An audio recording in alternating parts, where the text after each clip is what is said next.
Carissime amiche e amici, oggi vi presento la storia sociale di Ussana a partire dalle sue origini fino al dominio romano in Sardegna. Tutto ciò è tratto dal mio Ussana nella storia sociale sarda, come di consueto. Sicuramente le origini di Ussana sono molto antiche, in quanto nel Museo archeologico di Cagliari ci sono armi e utensili in pietra che arrivano dagli scavi fatti nei territori ussanesi. Infatti, reperti archeologici erano stati rinvenuti in Costara, in Subruncu del Sadurri e in Subruncu del Sonurash, in cui erano venute alla luce 4 tombe di età tarda romana, senza corredo, e si poteva vedere una stanzetta con pozzetto, una cassone di tegole romane, una cassone in pietra e una scavata nella roccia. Per dirla con Loddo Manai, 1903, tra Ussana e Serdiana, nei pressi del Monte Sibiola, erano state trovate teste di mazza incomplete, di sciatoi, macinini, asce e martelli incompleti, oltre a pochi cucci di terracotta.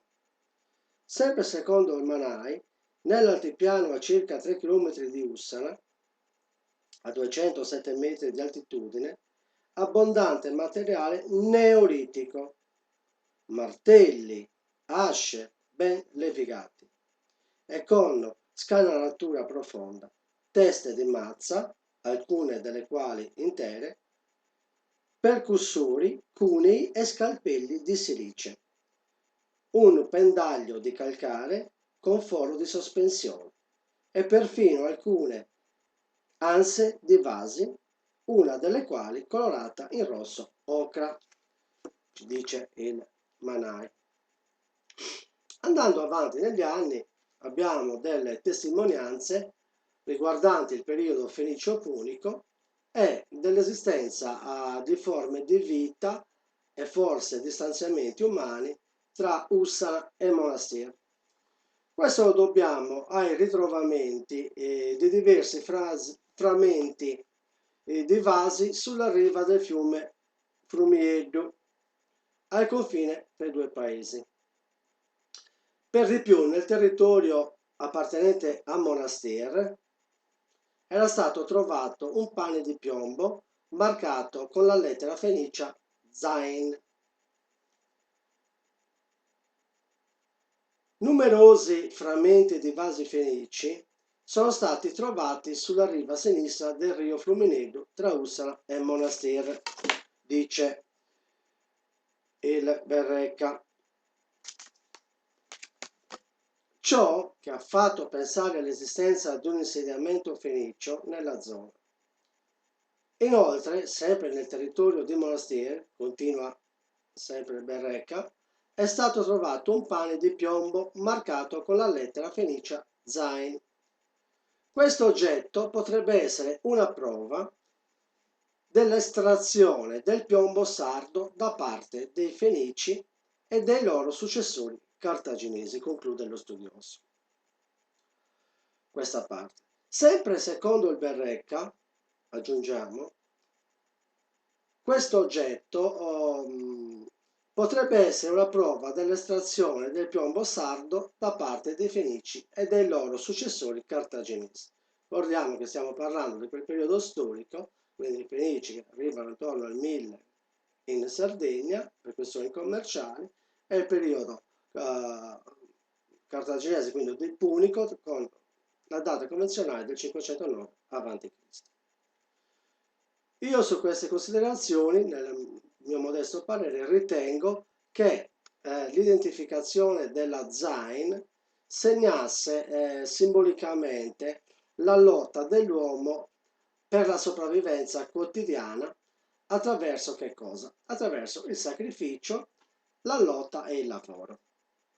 Non per niente la lettera Zain in fenicio rappresenta lotta, sostentamento, spirito, e il suo lessico corrisponde ad arma. In base a questa testimonianza possiamo dedurre che l'uomo fosse presente in loco in quei tempi. Andando avanti i secoli, i romani prendono il controllo dell'isola di Sardegna e a Ussana sono presenti con testimonianze attinenti il periodo romano appunto. E bisogna evidenziare come il villaggio era ubicato nella viabilità che collegava il sud, il centro e il nord della Sardegna e ricopriva una importanza strategica ed economica. Infatti la strada partiva da Carrales, Castedo, attraversava Sesto, Ussana e Senorbì per giungere a Biora, o Iesti Serri. Di conseguenza andava verso Valentia, attuale Nuragus, per giungere ad Augustis, ovvero Austis, e Soradile, poi Fonni. Attraversava la Barbagia presso il Gennargentu e arrivava a Capo Tirsi, alla foce del Tirso, e proseguiva verso nord per concludersi nel porto di Olbia. Allora, per dirla con gli studiosi, la strada per Biora doveva toccare il margine orientale del territorio della colonia Usellis, suddiviso in una molteplicità di pagi rurali, e attraversava la Trecenta lungo la direttrice Manda-Sassuelli-Senorbì-Ussana, ovvero il posto incentrato sul ponte del Rio Vlomieto. Bene,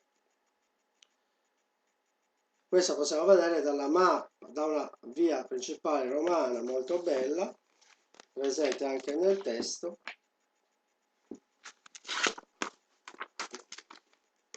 La carta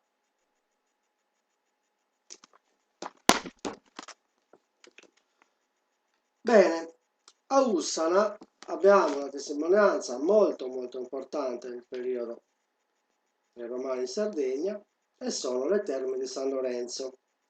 Le terme di San Lorenzo, come ben sappiamo, erano state riportate in luce dall'accademico dei licei, studioso Sardus Pater, Zio Giovanni Lelio, ovvero professor Giovanni Lelio Baruminese, accademico dei licei, come ho già detto, nel 1949.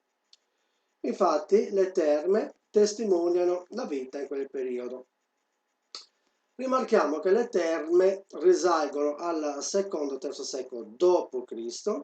e rappresentavano appunto un centro di ristoro per i viaggiatori che si dirigevano dal Campidano in Barbagia e in Ollastre, come ti ho prima.